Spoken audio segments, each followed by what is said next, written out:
ये मंदिर तो तैयार करने में 3 साल लगा, जो अक्षरधाम मेन है उसको बनाने में 5 साल हुआ। इस संस्था का मकसद क्या है? धर्म, ज्ञान, वैराग्य और भक्ति से आदमी का जीवन अच्छा बना सकते हैं। धर्म जो हमें सूत्र से सूत्र तक जोड़ता है, एक एक मोती को माला में पिरोने का काम करता है, और उसी धर्म को, उसी संस्कृति को आगे बढ़ाने का काम जो है, युवाओं तक पहुंचाने का काम जो है, वो अक्षरधाम कर रहा है।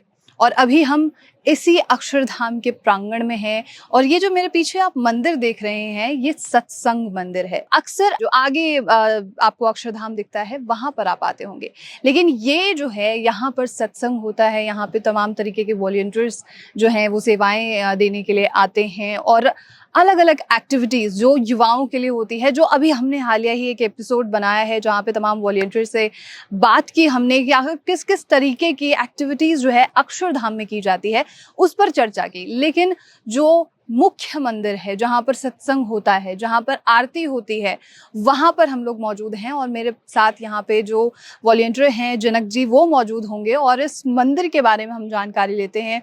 क्या चीज़ें हैं, कब बनी, श्री स्वामी नारायण जी का मकसद क्या था, और यहाँ पर किस तरीके से सत्संग होता है, सत्संग में क्या चीज़ें सिखाई जाती हैं, और ख़ासकर ये मंदिर कब बना, कितना समय लगा, क्या चैलेंजेस थे, क्योंकि यमुना भी पास में ही है, और यहाँ तक जो है ये लैंड थोड़ा सा दिक्कत भी करती होगी, तो वो क्या चैलेंजेस हैं उन पर हम चर्चा करेंगे।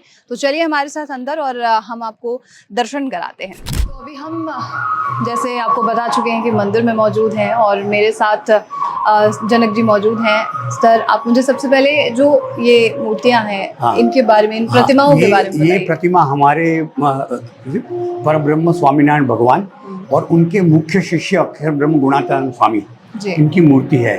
और ये भगवान स्वामीनारायण का जन्म अयोध्या के पास छपैया में हुआ था 1781 में। हाँ, और 1833 49 ईयर्स तक वो थे, लेकिन 11 साल की उम्र में उन्होंने अपना घर छोड़ दिया था। अच्छा। 11 साल की उम्र में, और 7 साल तक पैदल बिना कुछ पहने, एक कटी मास्टर वस्त्र, जूते चप्पल कुछ नहीं पहन के पूरे भारत की 7 साल तक 7,500 माइल 12,000 किलोमीटर यात्रा की, और यात्रा करने के बाद गुजरात में आए थे। अच्छा। और गुजरात में उन्होंने स्वामीनारायण संप्रदाय की स्थापना की। उनके मुख्य शिष्य ये गुणातीतानंद स्वामी थे, और वो जूनागढ़ में उनका जन्म हुआ था। और 25 साल की उम्र में उन्होंने ब्रह्मचर्य आश्रम में से त्यागाश्रम में प्रवेश कर दिया। अच्छा। ब्रह्मचर्य आश्रम में से त्यागाश्रम में चले, मतलब सब कुछ त्याग दिया। हाँ, त्याग दिया। और श्री जी महाराज ने अपने टाइम में ऐसे 500 साधु बनाए थे। 500 परमन साधु, यानी श्रेष्ठ। हाँ। और दूसरे बहुत हजारों साधु बनाए थे। हाँ। तो वो साधु की वजह से पूरे गुजरात में स्वामीनारायण संप्रदाय आज बहुत मशहूर है। अच्छा। और बहुत मंदिर है।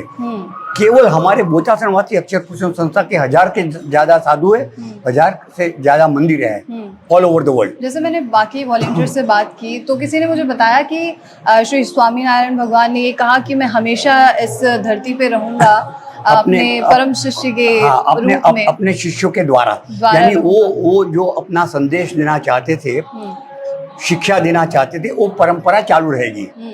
क्या वो शिक्षा देना चाहते थे? नहीं, ये कहना चाहते थे कि आपका जो मनुष्य जीवन है, किस तरह से धर्म, ज्ञान, वैराग्य और भक्ति के रूप में आप मोक्ष प्राप्त कर सकते हैं। 4 धर्म, हाँ, ज्ञान, भक्ति और वैराग्य, ये 4 से आप मुक्ति प्राप्त कर सकते हैं। प्रतिमाएं, हाँ, अलग अलग, उनके बारे में। हाँ, तो ये तो उनकी प्रतिमाएं। और उसके बाद अंत में जो है वो ये संप्रदाय BAPS संप्रदाय जिसने स्थापना की, वो यज्ञ पुरुष दास जी शास्त्री जी महाराज की प्रतिमा है।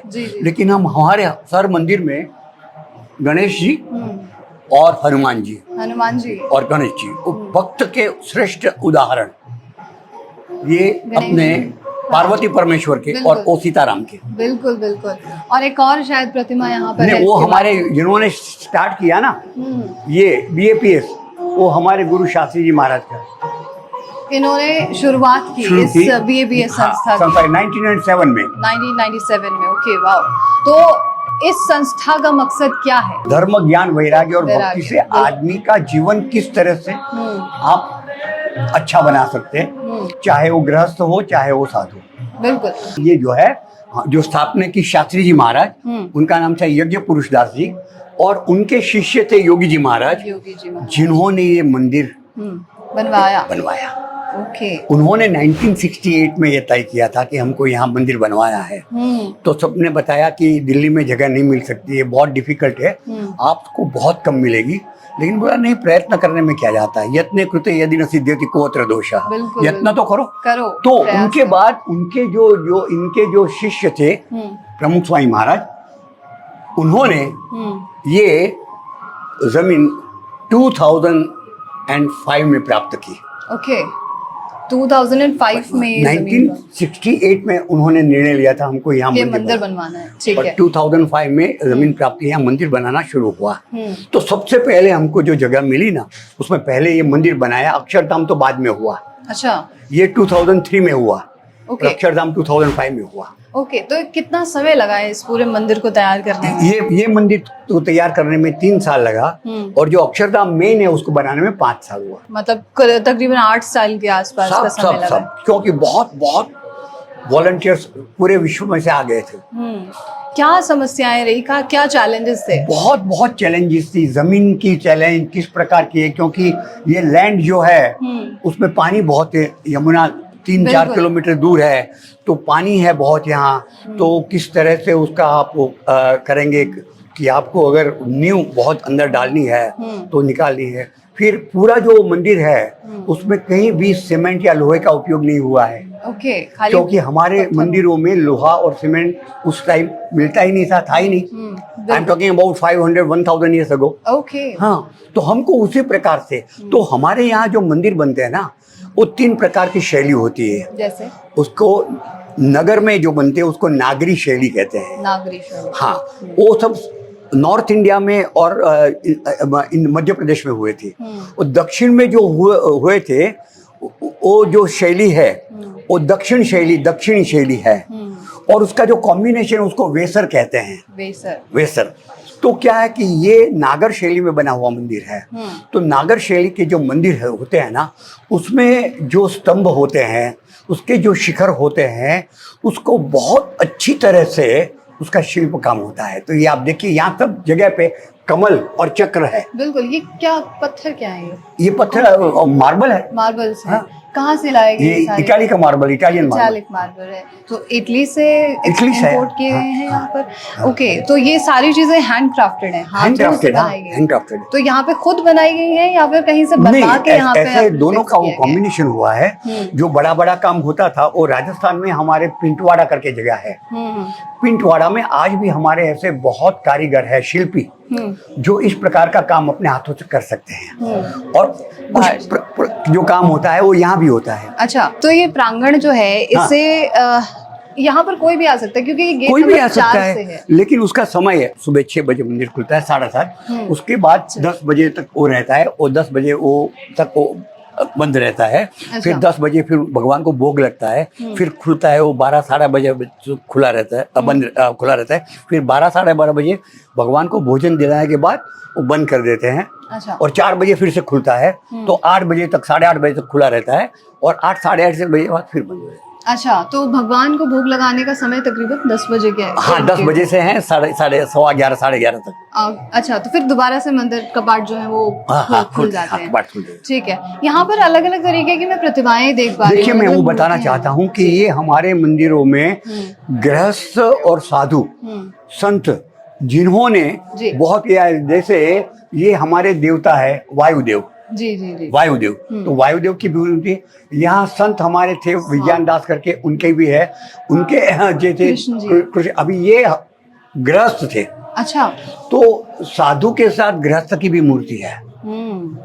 यानी कि समान सब रखते हैं आप। बिल्कुल। और महिलाओं की भी मूर्ति है, वजीबा।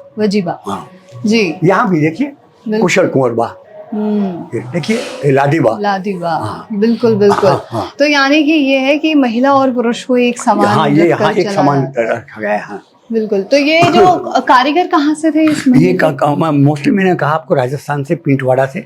पिंटवाड़ा से सारे कारीगर हाँ, बुलाए नहीं, गए थे? मोस्टली नॉट Mostly सारे, थे। There are also you know karigar from Gujarat also, okay, but different कारीगर्स have their different specialisation, right, उसके मुताबिक होता है। ओके। तो जैसे आपने मुझे बताया कि और आर्ट, देखिए, हाँ। भगवान की माता और भगवान के पिता वो भी उनके साथ है। धर्मदेव और भक्ति माता, ओ। भगवान स्वामीनारायण की स्वामीनारायण। माता जी और उनके पिताजी, हम्म, ये सब गृहस्थों के साथ वो भी है। ओ, मतलब किसी भी चीज को यहाँ पर एक एक बारीकी देखी गई है। और मुझे बताइए कि जो नदी बह रही है तो उससे क्या कोई समस्या आके नहीं, नींव में? वो समस्या ना आए उसके लिए हमने बहुत बहुत पेड़ लगा दिए हैं। The tree plantation is the best way. Okay हाँ, it sucks the water, okay okay, so we have you know literally thousands of trees in 100 acres of land that we are looking after. Okay. और volunteers के रहने के लिए कुछ सुविधा यहाँ हमारे 12 बिल्डिंग है वॉलंटियर्स रहने के लिए। उसमें 600-700 वॉलंटियर्स हमेशा रहते हैं यहाँ, और वो सब वॉलंटियर्स है जो इनके जैसे वो सुबह से आ जाते हैं और अच्छा। शाम तक जो उनको सेवा दी जाती है। हाँ। अपने समय के मुताबिक पढ़ाई करते हैं तो पढ़ाई में जाते हैं, अच्छा, और हाँ, फिर भी कॉलेज यहाँ में आ जाते, फिर यहाँ जो अपनी सेवा कर सकते करते। दूसरे फुल टाइम वॉलंटियर्स है। कितने पिलर्स होंगे इस मंदिर में? हाँ, इस मंदिर में something like 180 180 pillars in this मंदिर ओनली। वाओ। और ये सारी चीजें आपने बताया राजस्थान से आई है ना? राजस्थान में राजस्थान के इटाली कारीगर वगैरह से ये से हैं। मार्बल भिजवा गया, वहाँ उसका वो निर्माण हुआ, क्योंकि इसके नीचे भी बहुत पिलर्स है। ओके, इसके नीचे भी पिलर्स हैं। Okay, thank you so much sir, आपको बहुत बहुत शुक्रिया। Okay.